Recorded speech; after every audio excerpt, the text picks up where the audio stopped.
যুক্তরাষ্ট্রের বর্তমান president Donald Trump স্বাভাবিকভাবে ওভাল অফিসের রেজলিউট ডেস্কের পেছনে থাকা চেয়ারটাতে তারই বসার কথা, কিন্তু টাইম ম্যাগাজিনের সাম্প্রতিক সংখ্যার প্রচ্ছদে ওই আসনে দেখানো হয়েছে ইলন মাস্ককে। এ নিয়ে রাজনৈতিক মহলে রীতিমতো আলোড়ন সৃষ্টি হয়েছে। টাইমের ঐতিহাসিক প্রচ্ছদগুলোর ধারাবাহিকতায় এবার মাস্ককে যুক্তরাষ্ট্রের প্রশাসনিক ব্যবস্থায় তার বিস্তৃত ক্ষমতার ব্যবহার করতে দেখা যাচ্ছে।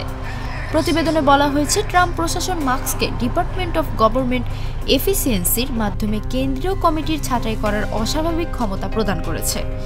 তবে সাম্প্রতিক কয়েকটি মামলার কারণে তার কিছু কার্যক্রম সাময়িকভাবে স্থগিত রয়েছে।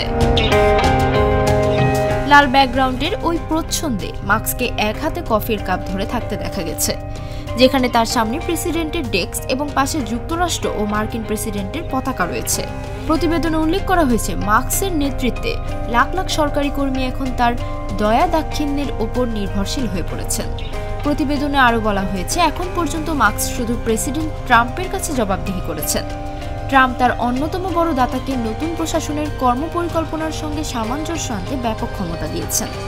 টাইম ম্যাগাজিনের পক্ষ থেকে এই প্রচ্ছদের উদ্দেশ্যে সম্পর্কে জানতে চাওয়া হলে তারা কোনো মন্তব্য করতে রাজি হননি। ট্রাম্পের প্রতিক্রিয়া। হোয়াইট হাউসে শুক্রবার সাংবাদিকদের প্রশ্নের জবাবে ট্রাম্প মজা করে বলেন, টাইম ম্যাগাজিন কি এখনো ব্যবসায় আছে? আমি তো জানতামই না। অতীতে ট্রাম্পের জন্য টাইম ম্যাগাজিনের প্রচ্ছদও বেশ গুরুত্ব বহন করত। তিনি 2024 সালে দ্বিতীয়বারের মতো পারসন অফ দ্য ইয়ার নির্বাচিত হয়েছিলেন এবং প্রেসিডেন্ট হিসেবে ফিরে আসার পর ম্যাগাজিন প্রচ্ছদেও জায়গা করে নিয়েছেন।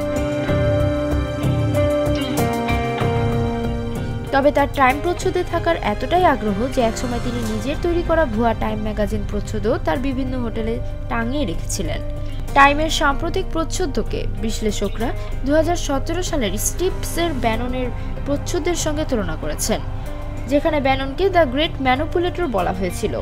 সে সময় ব্যাননকে ট্রাম্পের আসল শক্তির উৎস হিসেবে দেখানো হয়েছিল। পরবর্তীতে ট্রাম্পের জনপ্রিয়তা ছিনিয়ে নেওয়ার অভিযোগে ব্যাননকে প্রশাসন থেকে সরিয়ে দেওয়া হয়। ইলন মাস্ক এখন তার এই প্রচ্ছদ নিয়ে প্রকাশ্যে কোনো মন্তব্য করেননি। তবে তার প্রভাব যে ট্রাম্প প্রশাসনে বাড়ছে তা নিয়ে রাজনৈতিক মহলে তুমুল সমালোচনা হচ্ছে। কর্পোরেট আমেরিকার বৈচিত্র্য, সমতা ও অন্তর্ভুক্তির নীতি নিয়ে বিতর্ক নতুন পর্যায়ে পৌঁছেছে।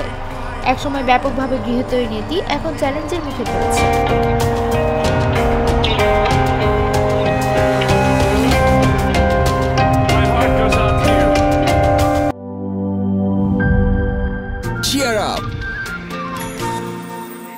চলো পুরাই খুশি নতুনের সাথে তুলে নিয়ে হাতে।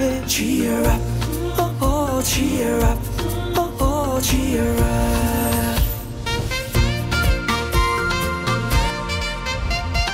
চুমুকে চুমুকে enjoy the life. চলো পুরাই খুশি তুলে নিয়ে হাতে। Cheer up, oh oh, cheer up. চিল হবে রিফ্রেশিং মুডে। চিয়ার আপ, চলো উড়াই খুশি।